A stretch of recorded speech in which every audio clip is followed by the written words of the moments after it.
భర్త భార్య దగ్గర నుంచి తీసుకున్నటువంటి డబ్బులు ఏవైతే ఉంటాయో, బలవంతపు చర్యలతోటి చేసేటువంటివి కొన్ని. కొంతమంది ఏంటంటే సాఫ్ట్‌గా ప్రేమ ఉన్నట్టు నటించేసి మొత్తం లాగేసుకుంటూ ఉంటారు.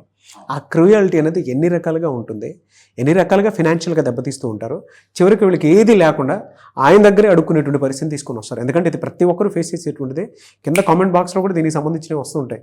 మేము ఫేస్ చేస్తున్నామని. పెళ్ళి అయిన వాళ్ళు, పెళ్లి చేసుకునేవాళ్ళు, దగ్గరుండి పెళ్ళిళ్ళు చేసేవాళ్ళు పేరెంట్స్ వీళ్ళందరూ కూడా తెలుసుకోవాల్సింది ఏంటి అంటే క్రూయాలిటీకి ఒక డెఫినేషన్ ఉంది. ఊరికే వెళ్ళి క్రూయాలిటీ కేసులు కాదు, క్రూయాలిటీకి ఒక డెఫినేషన్ ఉంది. మీరు అడిగింది 100% కరెక్ట్ క్వశ్చన్ ఇది. అసలు క్రూయాలిటీ అంటే ఏంటి అని మీరు కనుక తీసుకుంటే క్రూయాలిటీలో అనేక రకాలు, మనం ఒక 5 రకాలు మాట్లాడుకుందాం. ఎక్స్టార్షను, బ్లాక్మెయిలింగు, సిఫనింగు, వైఫ్ లోన్స్, సెక్షువల్ కోయర్షన్, ఇవన్నీ కూడా కొన్ని నేను చెప్పిన కొన్ని ఫ్లోలో ఒక 5 చెప్పాను మీకు.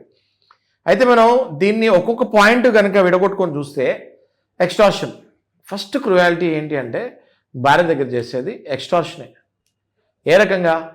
నువ్వు ఉద్యోగం చేస్తున్నావు, నీకు నెలకి 50,000 జీతం వస్తుంది.